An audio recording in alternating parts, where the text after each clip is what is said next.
Biamena mɔgɔ min bisimila o ye Boubacar Jara Beken. Jaraw den n'i y'a sɔrɔ Beken n'a pɛrɛnnen don a bɛ sin k'an ye an bɛ don kɛnɛ kɔnɔna la. Yani an ka don an bɛ yafa ɲini kɛ an kɔrɔ mun ye baara daminɛ an ye nin ko in sira kan. Buba Sisumaw b'o la n'a ɲɔgɔnna caman Bakisiw b'o la. An b'a f'u ye ko den bɛ bi a ta b'a bolo ni kuma bɔra an da ko fɛn bɛɛ b'a den wolo kuma de b'a ba wolo ni kuma bɔra an da min bɛ don maa gasi la an bɛ yafa ɲini kɔrɔw fɛ ka diɲɛ ɲini u fɛ ka don kɛnɛ kɔnɔ ni Beken pɛrɛnna a ka sin kan ma min fara a kan journaliste sportif bɛɛ lajɛlen bɛɛ bɛ AGSM na ça veut dire que ɲ'o ma AGSM ma depuis Karim Doumbouya bɛ balo la Ala ka hinɛ ni silamɛ furu bɛɛ la ani journaliste mun y'u da ani tolanci kɛnɛ kan sportif fɛn fɛn ni Ala y'a miniji dɔgɔya AGSM maa ye ɲe Umaru Baba ka maa ye Beken n'a pɛrɛnna a bɛ sin kɛ an bɛ sɔrɔ ka don. Salamu alaikum ko bɛ cogo di waaye Beken pɛrɛnnen don mɛ yan. Beken i ni su an b'a f'i i bisimila Faso Sport kan Beken kɔri baasi t'i la. waaye salamu alaikum basi foyi tɛ n na n bɛ Ala tanu e yɛrɛ dun. Jaraw den n bɛ Ala fo baasi foyi tɛ ɲaŋinɛla n b'a ɲini Ala kana baasi k'i la. Jaraw den Beken Boubacar Jara jɔn ye Boubacar Jara ye Boubacar Jara bangena min jɔn ye Boubacar Jara ye i bɛ se ka mun fɔ i lamɛnbaaw ye. Bon ne tɔgɔ Boubacar Jara Beken n bangera Mali la bon n ye Mali bɔlɔntana kɔrɔ ye. Boubacar n'i ko ko Mali ka bon Mali ye miliyɔn 1 ani ba 1,241,000 km². O b'a yira k'a bɛ daminɛ Kayi fɔ Menaka. Beken i bangera min yɔrɔ jumɛn don quartier jumɛn don a kɛra san jumɛn na jɔn ni jɔn bangera Boubacar Jara la. Donc ne bangera Bajalande la donc ne ba tɔgɔ Fatumata Sogoba Sangare n fa tɔgɔ Amari Jara. Boubacar Jara Beken in sɔrɔla cogo di fɔlɔ yani an ka don ntolanci kɔnɔ Boubacar Jara Beken bɛɛ b'i wele Beken na an b'a dɔn alimazɔr dɔ tɔgɔ don i yɛrɛ ka kanu don wa dɔ y'i tɛmɛtɔ ye k'a di la k'i n'a bɔlen don Boubacar Jara Beken in sɔrɔla cogo di. Beken in sɔrɔla an fitinama an kun bɛ bɔlɔntan kari kɔnɔna de la donc an bɛ kari kɔnɔ bɔlɔntan ni fɛn ninnu kɛ donc an tɔntɔn dɔ de y'a danna ko Beken donc o tɔgɔ de tora n na tan togoya la fo ka na se bi ma donc Ala yɛrɛ nana kɛ ne yɛrɛ fɛnɛ sigiyɔrɔ nana bɛn Alimaɲi ma. Jaraw den o jaabili diyara an ye Beken e ye tolantan sɔrɔ sira jumɛn fɛ an b'a ye dɔw b'a ye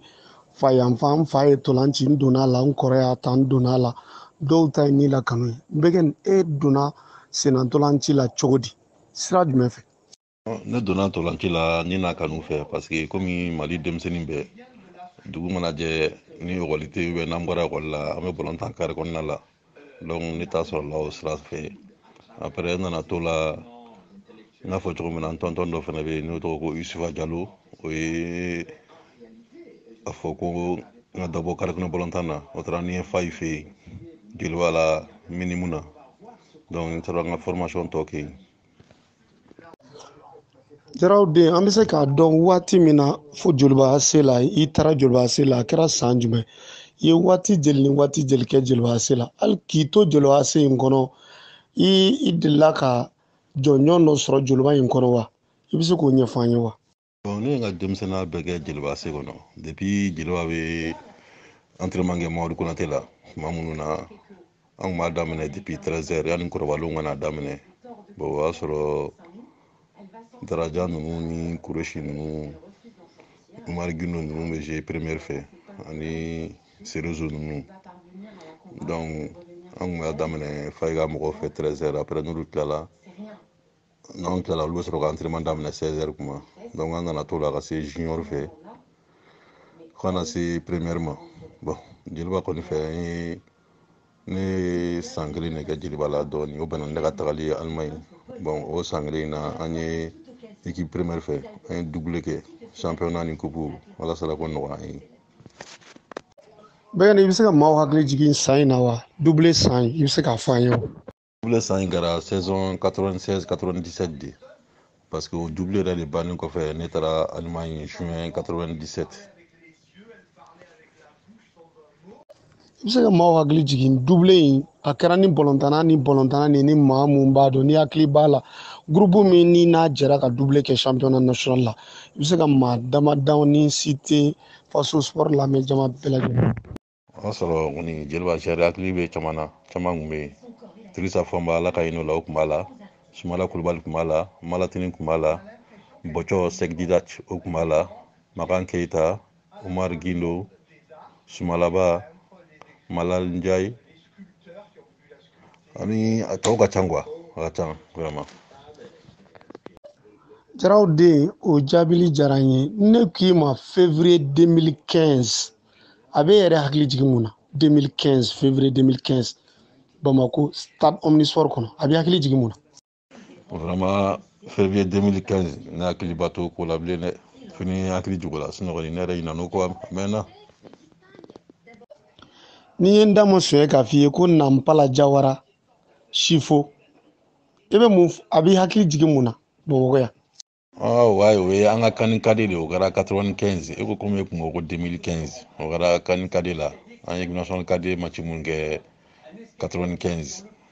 ani Mori Geita Ala ka hinɛ la ani Nampala ni Seru Sise ni Sifo ni Sadio Baba ninnu. Voilà kuma fɔcogo ɲana CAN 95 o y'a sɔrɔ anw yɛrɛ tolanci ka d'an ye anw fɛnɛ tun bɛ denmisɛnniya la nka hakili ma se ka bɔ kɔ an b'a dɔn Mali sɔnna Coupe d'Afrique cadet fɔlɔ organisera Mali de fɛ cadet kunda a kɛra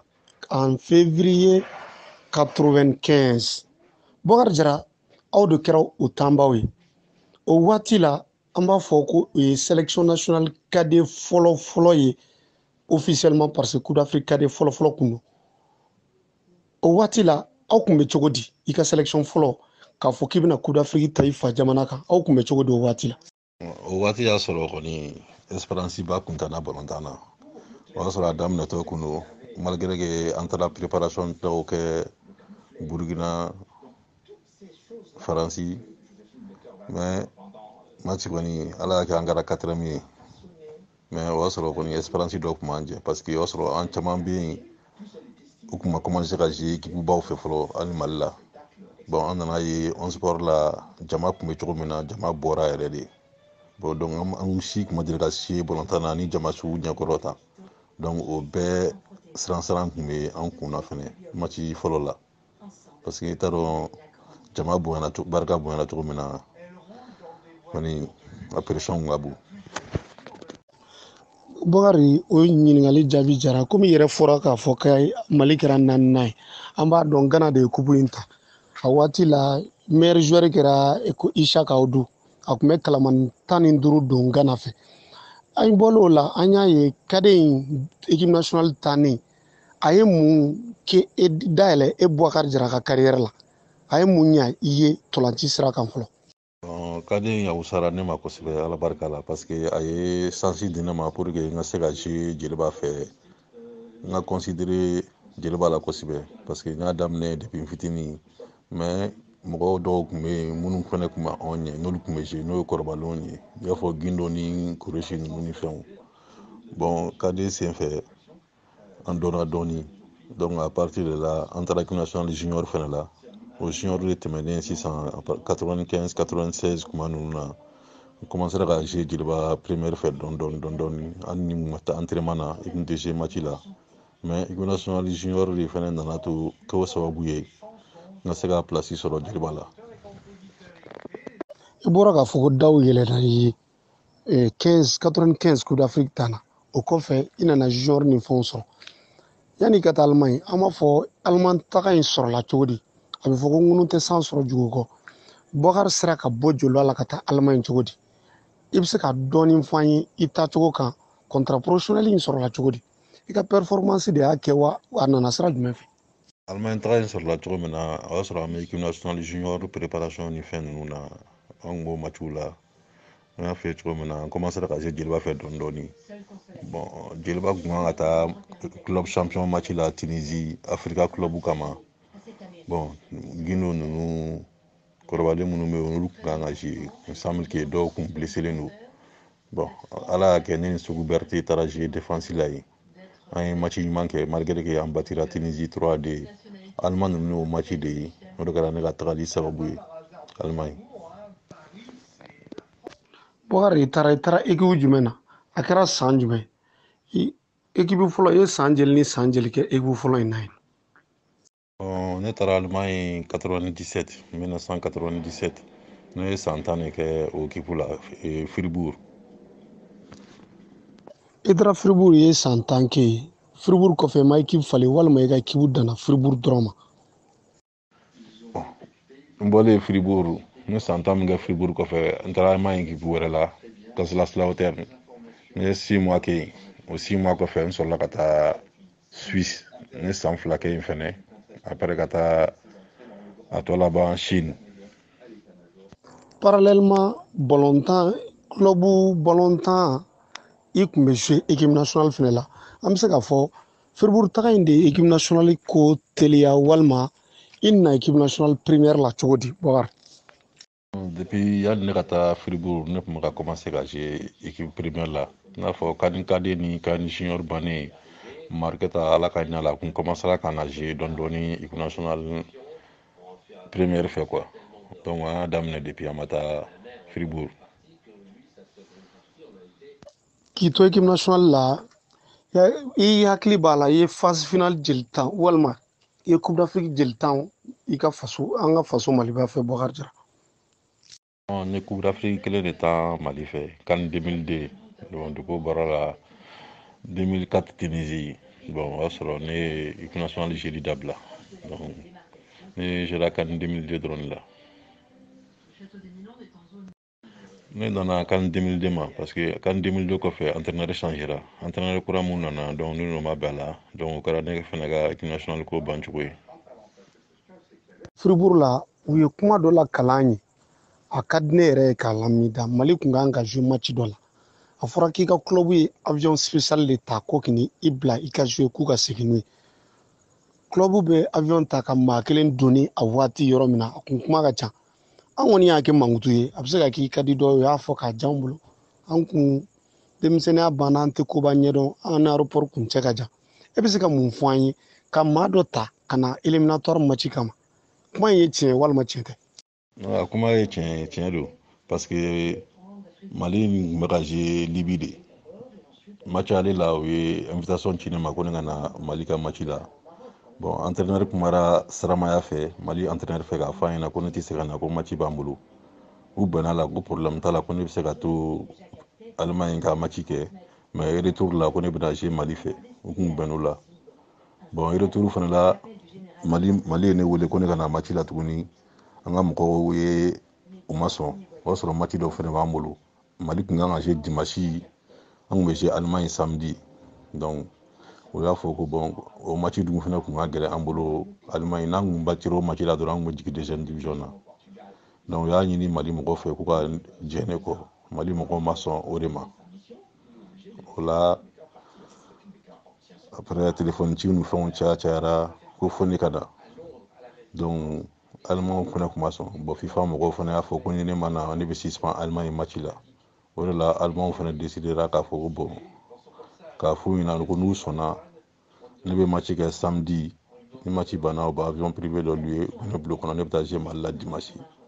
donc u bɛnn'o la u sɔnna donc o kɛra ne nacogo ye match la donc Mali fédération ni Allemagne ninnu bɛnna la an sera match la samedi ala k'an gagné la 2-1 on sɔrɔla ka vol spécial ta ka taa jouer Mali la bon an gagné Mali fana match la 4-1 malheureusement an ma se ka qualifier o la kun ye coup du monde éliminatoire ye parce que Libye kun gagné Libye 3-0 ka ban u ye 1 but min don Mali la donc o 1 but y'a empêché ka se ka qualifier deuxième tour la. An bɛ se k'a fɔ ko Bakari Jara ale ye ko dumanba fila tigɛ a ka dɔgɔ ntolanci kunda ko maa min bɛ opportunité sɔrɔ ka coupe d'Afrique fila jouer i fa jamana kan CAN 95 i y'o jouer cadet fɛ o kɛra cadet compétition fɔlɔ ye farafinna 2002 Mali la i y'o fana joué Mali fɛ nin compétition fila an b'a fɔ i sera Ala y'a nɔgɔya i k'a fila bɛ taa Mali fɛ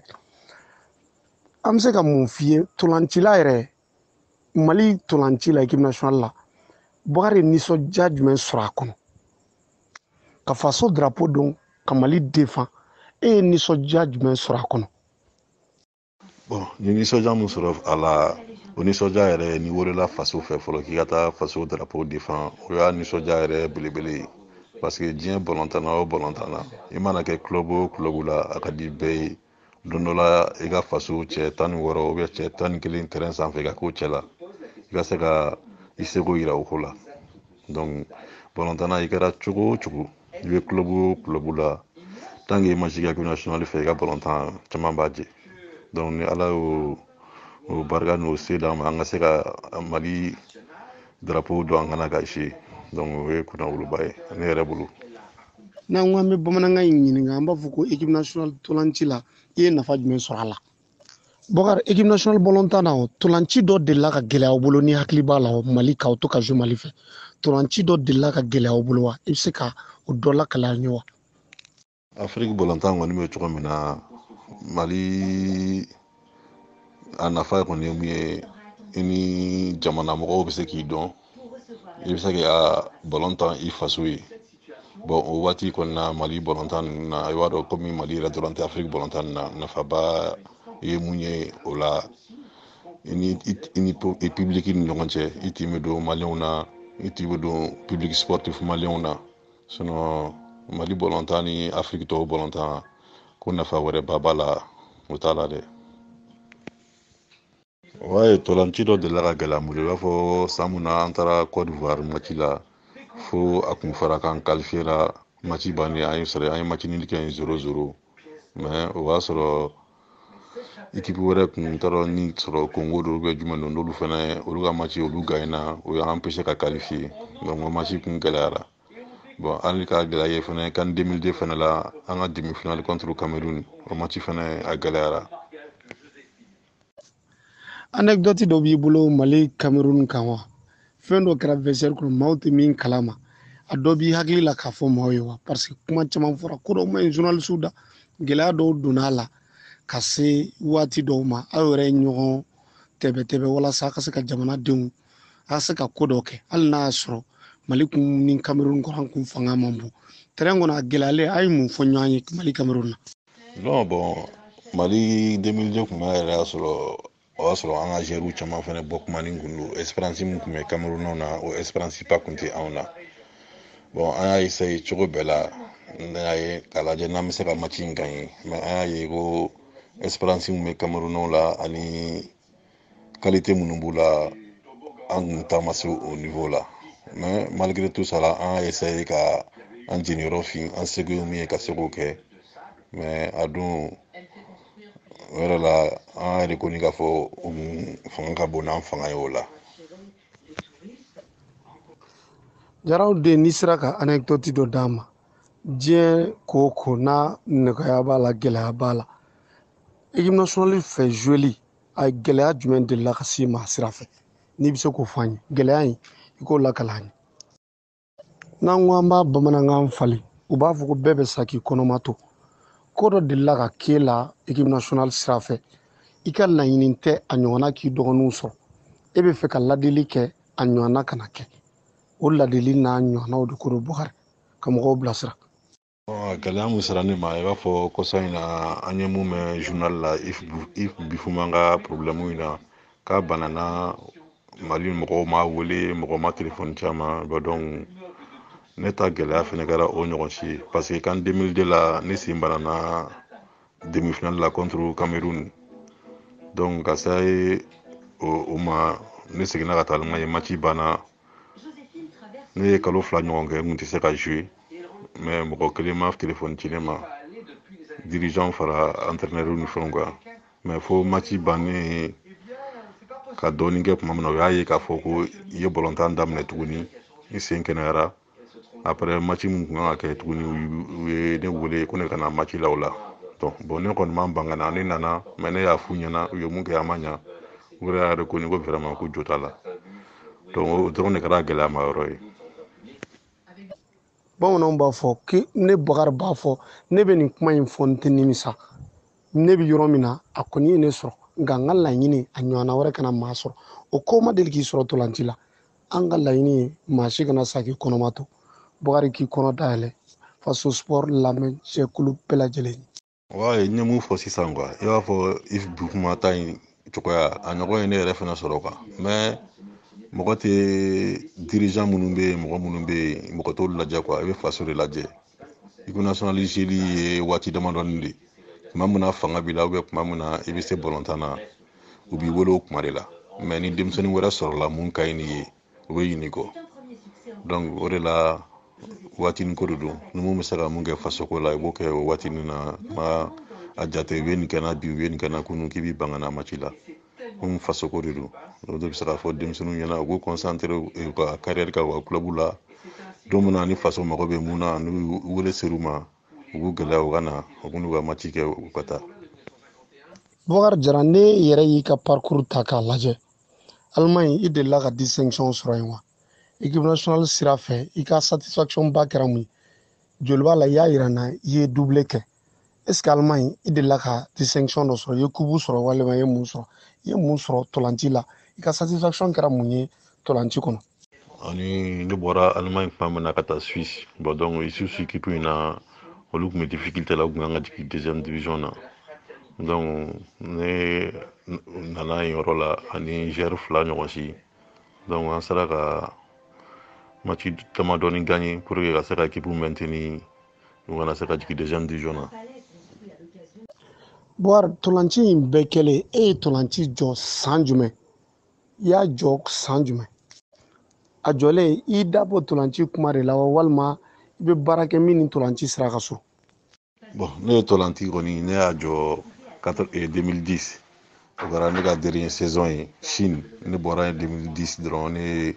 a jɔ après n nana Mali la bon an bɛnna ni Bayiba équipe nationale kadi kuma ninnu ye kɔfɛ 2015 kuma ninnu na an ye Bayiba dɛmɛ o la ani Jonas fana ka équipe nationale kadi kuma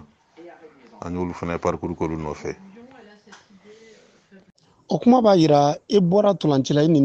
i ye dege karamɔgɔya de kalan wa walima i kun ka laɲini i nalen i nana ka na Mali denmisɛnninw de dɛmɛ walima Bukari i tilalen i nana ni hakilina jumɛn ye Mali kɔnɔ ni n ko n bɛ ɲininkali yɛlɛma to dunkan na tuguni n b'a f'i ye ntolanci bannen i bɛ baara jumɛn kɛ dege karamɔgɔya don wa walima mun don Bukari. N tilalen n nana hakilina min ye ka entraîneur fɛn kɛ Mali la parce que n ye formation dɔw kɛ Allemagne ani Magasuba fana ye formation 2 kɛ licence D ni C an y'olu kɛ Mali la bon ne y'a ye bon Mali la n'i ko k'i bɛ club ni fɛn ninnu kɛ encouragement ba t'a la parce que i bɛ taa club la i bɛ équipe entraîner i n'u bɛ bɛn mun na ko kalo mana sara kalo bɛ sa i bɛ san kelen kɛ ka sɔrɔ sara ma d'i ma donc an y'olu bɛɛ kɛ o ɲɔgɔn kɛra na fo siɲɛ 3 wa n ye dege karamɔgɔya kalan dɔw kɛ yanni n ka na Mali la parce que n taara Mali la après balontan kɔfɛ n ye san 9 de kɛ Mali la n bɛ fɛ ka o de kɛ Mali la k'o kɛ n ka baara taabolo ye mais n y'a ye o ma sira sɔrɔ donc n nana Faransi donc n sigilen bɛ yan sisan. Bukari e yɛrɛ nan'a fɔ i ye fɛn dɔw jateminɛ i kun ka laɲini ka dege karamɔgɔya kɛ e yɛrɛ y'a ye taabolo dɔw man ɲi e bolo a bɛ dilan cogo di Bukari e bɛ fɛ se ka mun fɔ ne ko e ma Bukari kuma ntolanci marabaaw ye ne bɛ fɛ a ka kɛ tan e bɛ mun fɔ e bɛ fɛ a ka kɛ cogo di Bukari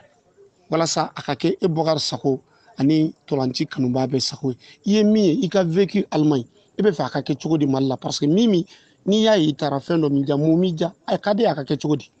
Mɔgɔ caman bɛ yen olu ye balontan Mali la u ye ma foyi wɛrɛ kɛ balontan kɔ a ka d'u ye bi u ka kɛ entraîneur ye mais u ma a formation t'u la u ma kalan kɛ donc n'u bɛ se k'u hakili t'olu la ka to ka joueurs bila ka taa kuma dɔ la hali formation kɛyɔrɔ la ou bien n'u bɛ se ka mɔgɔ ɲini mun bɛna entraîneur formation k'u kunna Mali la donc o caman bɛ se ka équipe ta yɔrɔw la jeliba ni SR ni Real ni dugukolo wolonwula ni Bakarijan ninnu o caman bɛ se k'olu entraîner ou bien u bɛ se ka o kɛ o équipe dɔw entraîneur adjoint ye o bɛɛ ye o possibilité ye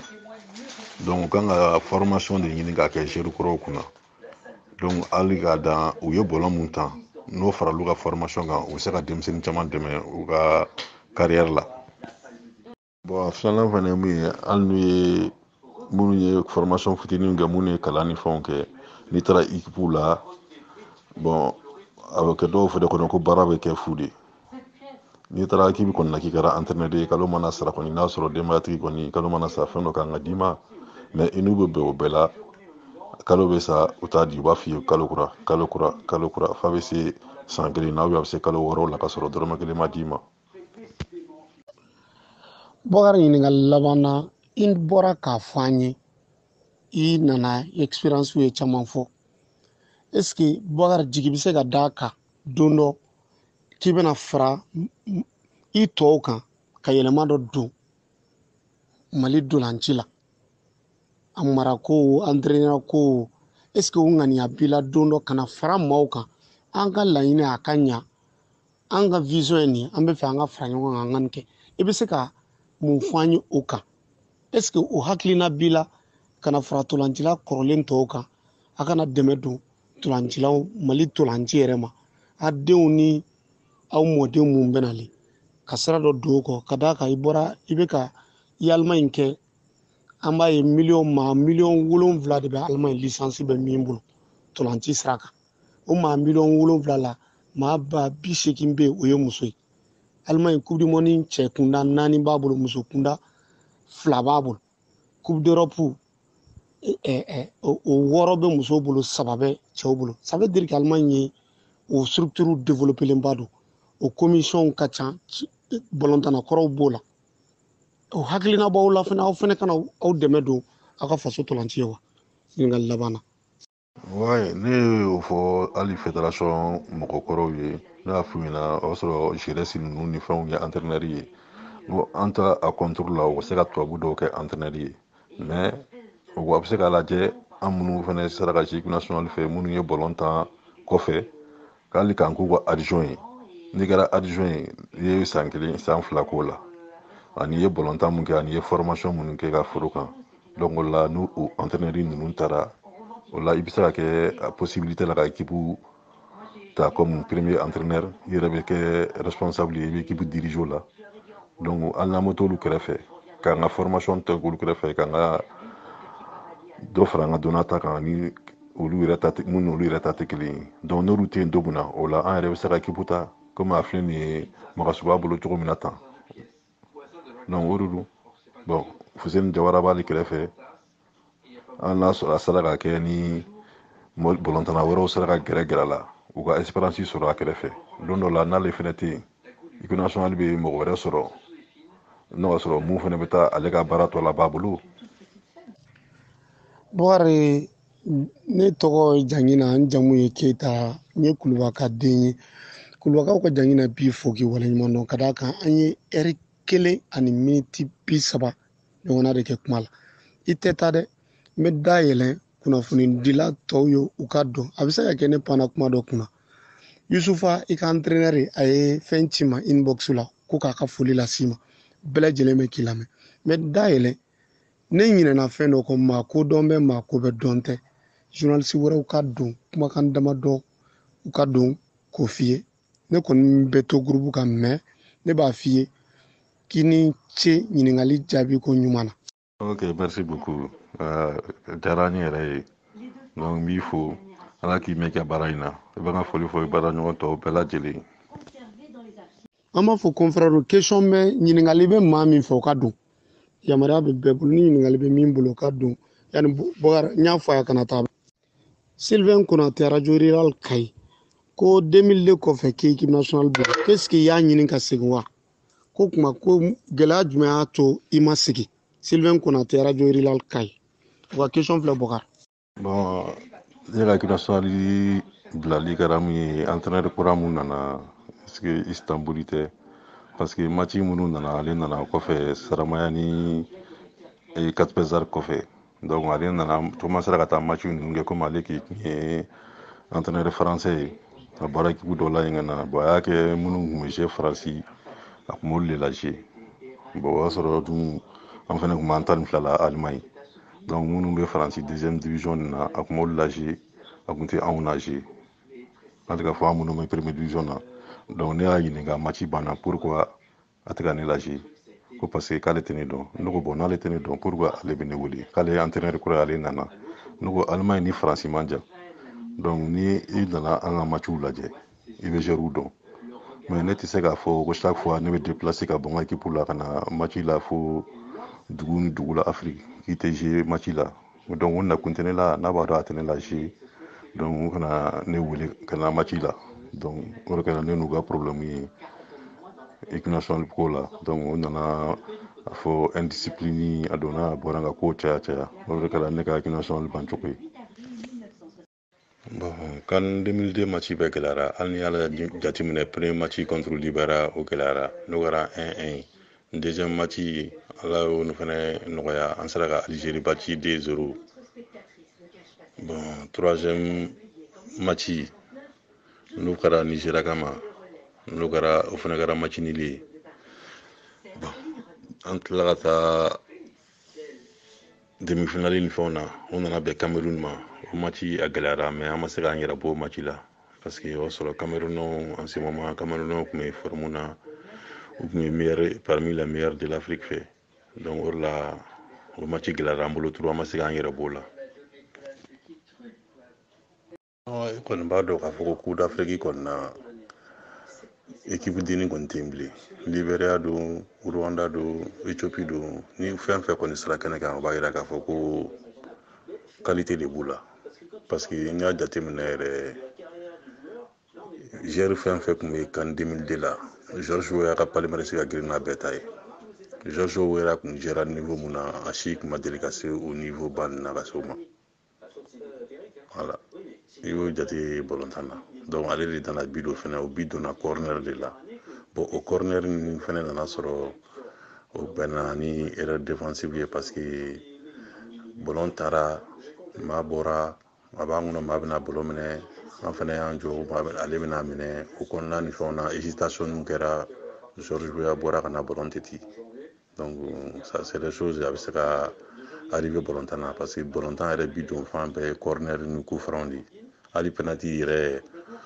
o mun ka nɔgɔn o ka gɛlɛn o bi donni ka gɛlɛn ni corner ni coup franc de parce que sisan balontan bi tila bɛɛ bɛ don corner ni coup franc de la. Bon man fɛ an ka bi ne hakili t'o la bilen ne hakili t'o la vraiment mais balontan kɔni ni bi kɔni donna kɔni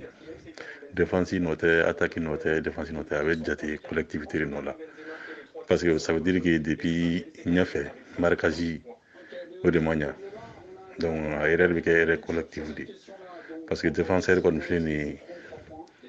i bɛ 90 minutes kɛ match la cogo o cogo a kɛra cogo o cogo attaquant siɲɛ kelen siɲɛ fila a bɛ porokoto donc n'a porokoto la ni bi donn'o la i ka match bɛɛ bɛ k'i bolo fu ye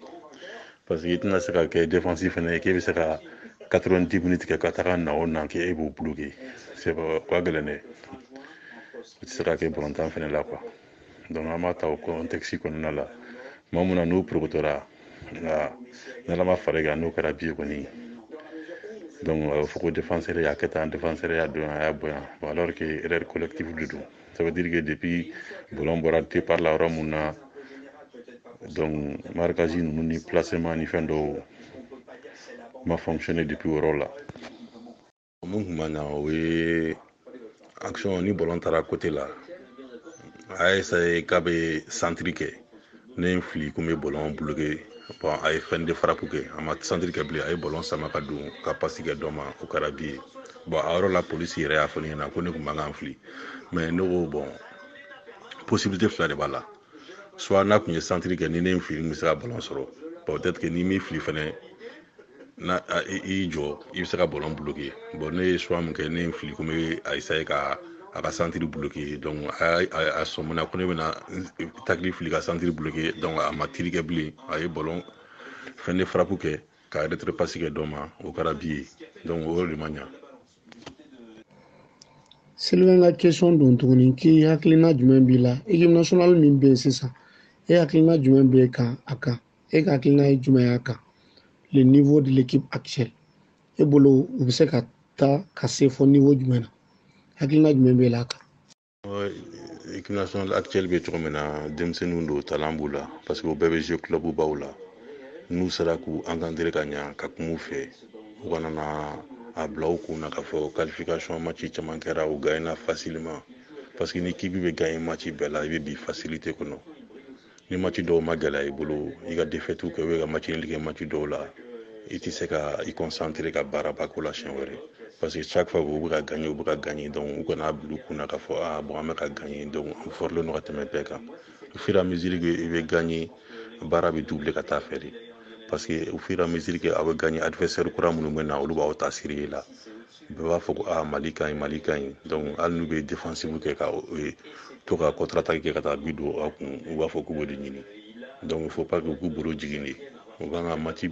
o match u b'a kɛ comme finale de parce que sisan bɛɛ sirannen bɛ Mali ɲɛ donc match nɔgɔman t'u bolo bilen dɛ bɛɛ sigilen bɛ k'u makɔnɔ. Bɛgɛn k'i hakili b'i ka nombre de buts la wa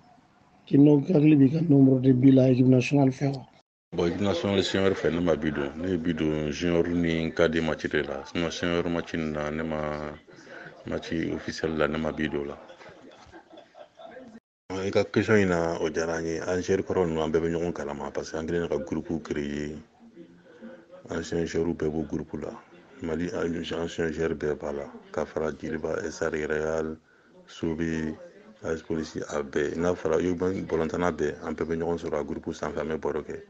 o y'a sɔrɔ n'a ye Jeliba groupe b'u d'a ma SR groupe b'u d'a ma Real groupe b'u d'a ma bon groupe fana dɔw bɛ yen an bɛɛ bɛ ɲɔgɔn sɔrɔ groupe min na an bɛ baro kɛ danni fana an bɛ ɲɔgɔn kalama parce que hali n ka Mali bɔli laban in na an ye ɲɔgɔn sɔrɔ yen